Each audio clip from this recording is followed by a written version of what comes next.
Well, hello everyone. How are you? I hope you're having a blessed evening on this October Thursday evening. It's such a beautiful evening. I'm not going to have a lot more of these days.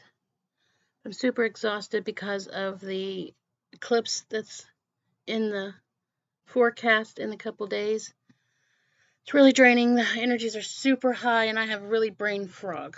I'm not even going to lie. This is like the fourth time I've attempted this video and keep messing it up. So I apologize. You won't know that, but I don't need to apologize to you. I need to apologize to myself. But I want to get on and talk about traits that we have been programmed by our family members, our loved ones, our caretakers. I hate that, our first 8 years of our life, you learn literally by watching, observing, listening. I mean, yes, you usually start talking between 2 and 3, but you're still learning by visual. It doesn't matter if it's a positive trait or a negative trait. You still process it and retain it, especially if it's done over and over and over. They say 10 times and you learn it. So you have to realize whatever you're doing is your child is learning it. We learned it. It doesn't matter.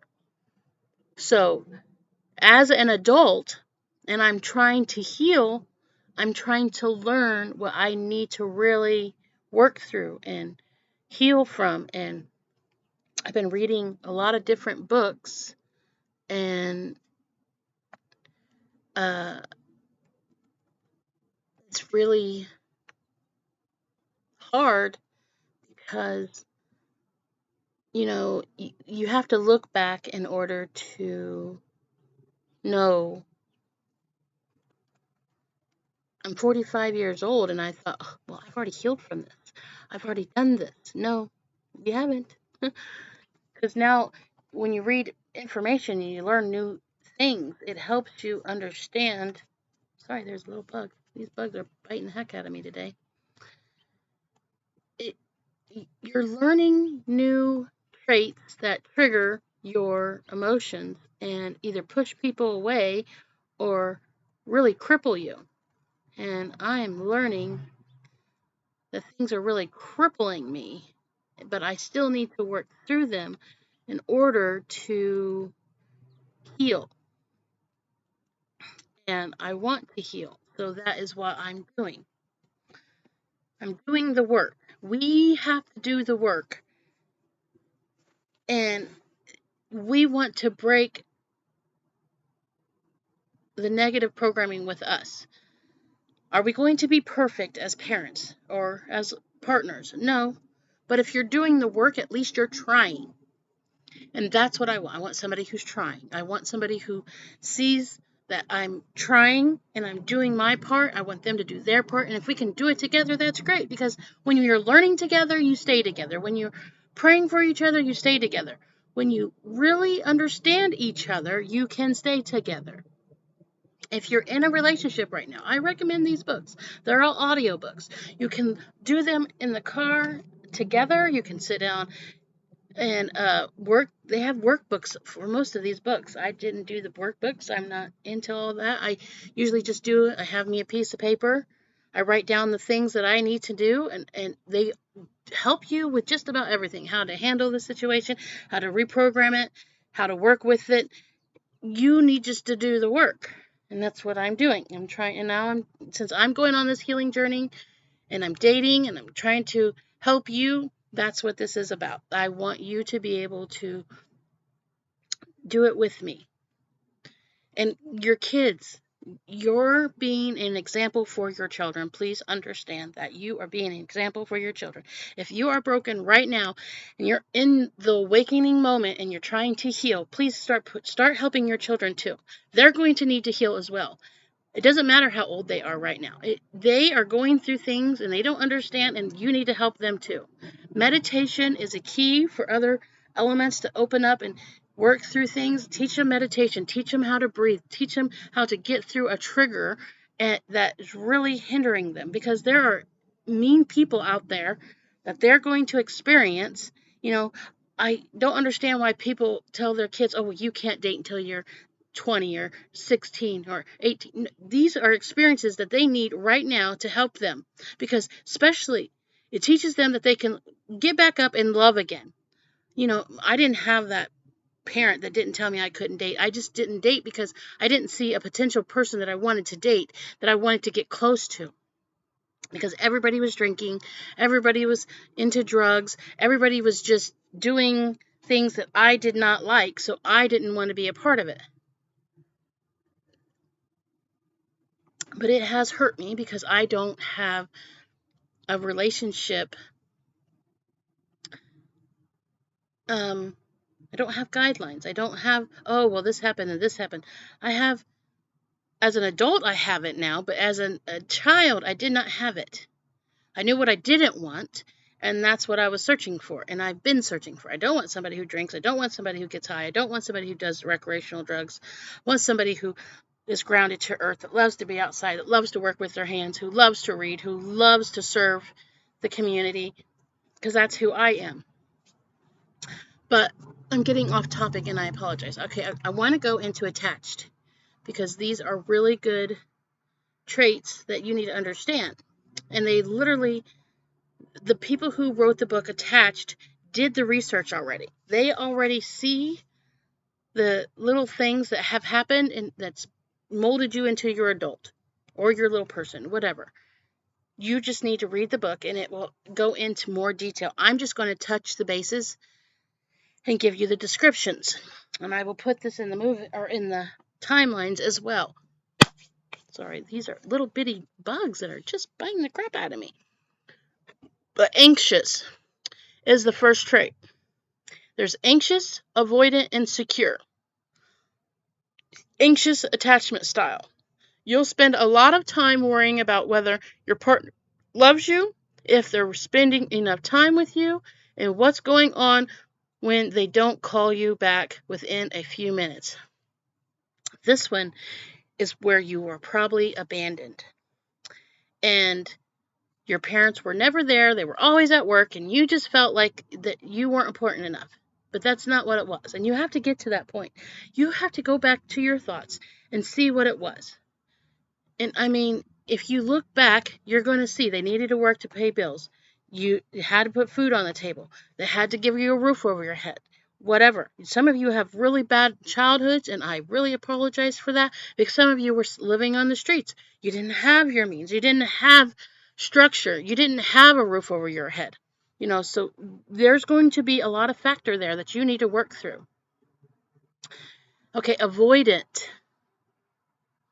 Got to give me a moment because I minimized my screen because I thought I want to be able to go back and forth, okay? So the avoidant attachment style, on the other hand, means you value your independence more than the relationship. You struggle with sharing feelings, recognizing them in others, and tend to quickly assign blame to others, including your partner when things go wrong. This is where you got what you needed from your parents, but there was no communication. You got the love, you got the support, they caressed you, they coddled you, they did what they needed, but they didn't really talk to you. You were seen, but you weren't heard. That's my thing. That's me 100%. I don't know what I'm going to do about these little bugs. They're driving me crazy. But that is what transforms that. You got what you needed. You just didn't have the communication skills, and that's what you're going to struggle with. That's what I struggle with in my relationships. And since I'm an empath, I can feel there's something wrong, that they are upset with me. And then I have to ask, well, what's going on? Can we talk about it? And some of them want to talk about it, and some of them don't. So you'll have to learn to feel. Okay, the last one is secure attachment. It strikes the ideal balance between caring enough and not worrying too much. A secure person just feels comfortable with intimacy and sharing feelings without constantly stressing about it. You can read between the lines, judge your partner well, and don't sweat it. This means you're happy that they're there. You're comfortable in the relationship. They're open, you're open. You communicate back and forth. This is the one that's the ideal. You guys have everything. You're working together. You're in the now moment. I'll be right back. Gotta find the thing. Okay, I'm sorry. I was trying to look for something to get the bugs, but unfortunately I can't find anything because I think it's in my truck. Oh my goodness. Sorry. Get off of me. So anyway, you have to go back and look at things. This is going to be painful. I'm not going to lie to you. When you have to go back and look, you're not going to live there. You're just going back visiting and then taking it forward, what you need to do. And you need to do that to help you heal, to help you understand who you truly are, and so you can become who you are truly meant to be. We go back because we are transformed from our parents, our caregivers. Let me just say caregivers because I know not everybody has parents. So you are transformed and then you become who they want you to be. You become who they want you to be. But as an adult, you have no identity. So you need to go back so you can become who you want to be. You can't stay there forever. This is why so many people are miserable, because they step into the role that their parents want them to be. This is why people say, I have so many personalities. No, you have different roles in your life, but you don't have different personalities. You have a daughter role, you have a sister role, you have a friendship role, you have a work role, you have a church role, every role, but it's still you. You just have to pick who you really want to be and just step into that role. And you need these different roles to help you in that moment. Just like when you're in the parenting role, you have to be the parent of the children that need you. You're giving them guidance. You're helping them through a difficult moment. Okay, I'm going to put you guys on pause and move into the house because I'm tired of the bugs. So I'll give you 1 second. Okay, I apologize. That was just too much bugs. They were all over me. They kept biting me. And yeah, that's uncomfortable. And I'm trying to talk about roles, which I also call them. Each generation is what you needed to be in that moment. Like you started as your baby. That was the first generation. Then your toddler. Then young toddlers. Preschool. We'll go preschool. Then you got grade school, junior high, high school, young adult, parenting usually, now grandparenting, and then seniors. Those are all generations, and you became the role that you needed to be in those moments. In each role that you have, work, you may have something church, spiritual, whatever role you are in currently is where you're going to start working. You're going to start learning new things to help yourself become better. But that each of those stages are needed in that moment. So don't be discouraged or call them personalities, because they're not personalities. They were what formed you in that moment. And we're all learning each stage. We're always still learning. We're all still adapting. We're all still trying to become a better version of ourselves. And right now, everybody's awakening and really figuring out who they are and what is wrong with them. And as long as you're working and doing the work, which that is what is needed. Sorry, I'm going to plug in my laptop because it's getting low also. Everything's happening at once. I apologize. But again, I'm going to go back to the book. Now, this book is The Celestine Prophecy for Control Dramas. This one was very good to help me figure out who my parents were and how they were in my life. So this is very insightful. They are very insightful.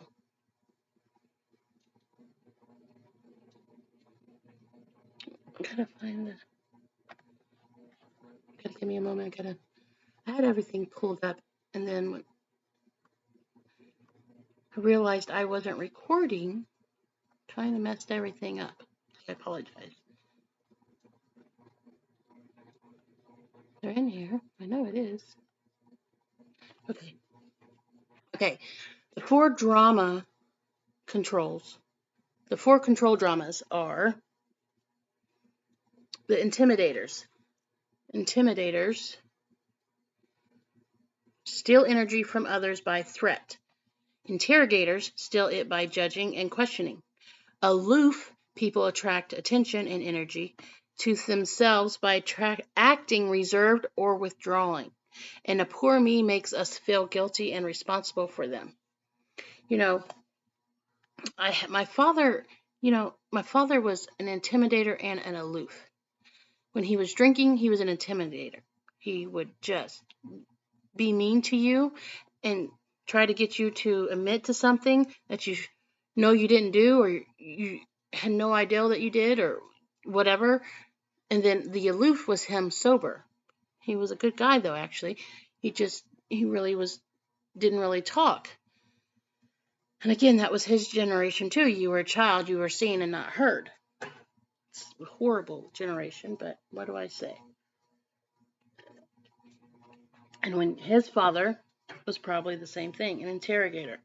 I don't know, I never met him, but he was very aggressive, as my father would always say. So each of them are going to help you understand. And when you dig into the books, well, the Celestine Prophecy is more of a storyline of spirituality. That's why I love it so much. But it's still teaching you who you are and how to work on yourself. You can do the research of the intimidators, the interrogators, and the aloof, and the poor me. The poor me people, I cannot stand. They really make everything out to be the other person. Like, they have no fault of nothing. Like, I don't like that. You have some fault in your story. I don't care who you are. Doesn't matter what they say. They done something. They didn't take control. They didn't go to anybody. There's something there. Oh, sorry, my neck is killing me. Okay, my last book that I absolutely love, and I learned this one way before I learned the other ones, and it's The 5 Love Languages. It's amazing. It literally teaches me a lot about myself and what I like.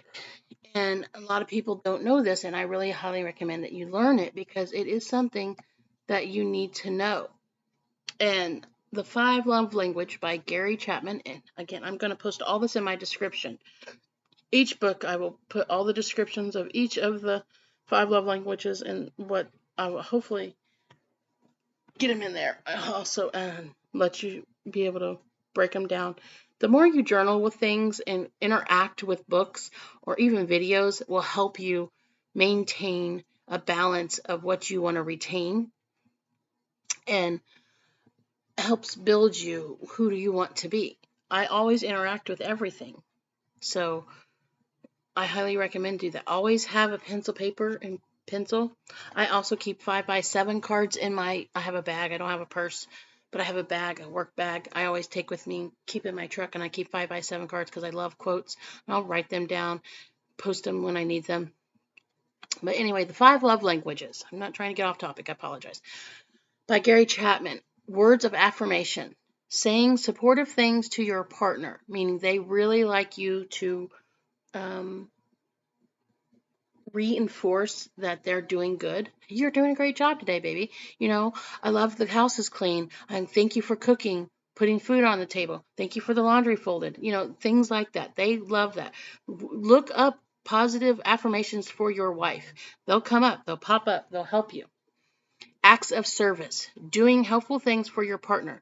If you see the trash needs to be taken, take it out. If you see the dishes need to be put away, put the dishes away. It takes a family to take care of each other. There are no gender roles when it comes to chores. Everyone should be productive. The husband, the wife, the kids. Everyone needs to be involved in cleaning the house. It's not just one person's job. You make a mess. If they bring you the dishes or they bring you your food, take the dishes to the kitchen. Put them in the sink. Especially if they already have the water running, you put it down in the sink. It's not that hard. If they bring you a tea, take the cup to the kitchen. They are serving you to show you that they love you and appreciate you and they care about you. Give them the same respect. Receiving gifts. A lot of people are this, but this doesn't mean you have to go out and buy them everything, flowers or whatever. You can also make them cards. You can get into woodworking, make them something that you know that they like. If you hear that they used to have an old rocking horse or a rocking chair or something, be creative. Do something, especially if you like working with your hands. Learn that skill or craft for them. Make them a swing, something memorable.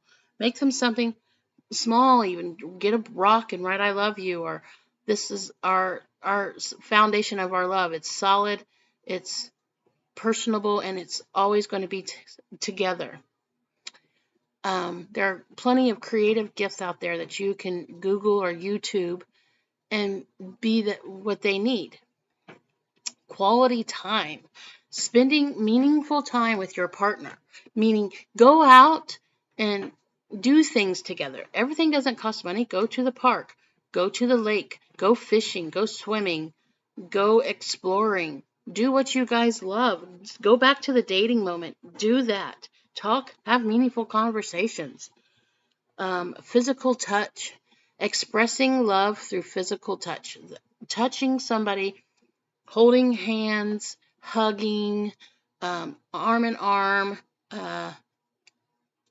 giving a massage, a foot massage, a hand massage.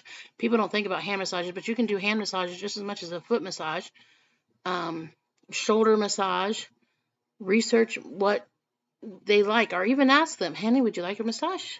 And don't take it into a sexual thing. Make it into a just giving them what they need. A touch, a hug, a cuddles. Everybody loves cuddling. And those are the 3 books I really wanted to dive into and really explain that they have helped me and transform me. And everything that I've written down, you can dive deeper in. There's other people who are doing videos of these and get their perspective of it. Everyone has a different perspective. That's why we may see something all at the same time, but we see it differently because we are trained differently to look at something. That's why everyone's story is always different. It's not the same. Even though we've seen the same thing, we watched it, but they still seen and took in what they understood at that moment. And I understand that. It's a whole perspective thing. When we're working ourselves, this is going to be related to you. I'm just telling you what's related to me. I can do all 5 of the love languages. I don't really care. I want gifts that they actually make, not go out and buy. Because that when they make the gift, it's more personable because they were thinking of you. They were making it for you. And they took the time to create it. That is more personable to me. I love that about that. But other than that, no, I don't want other material things. I'd rather have a card that you put your thought process in. You had to literally make it and put it in there and this, that, and the other. So it's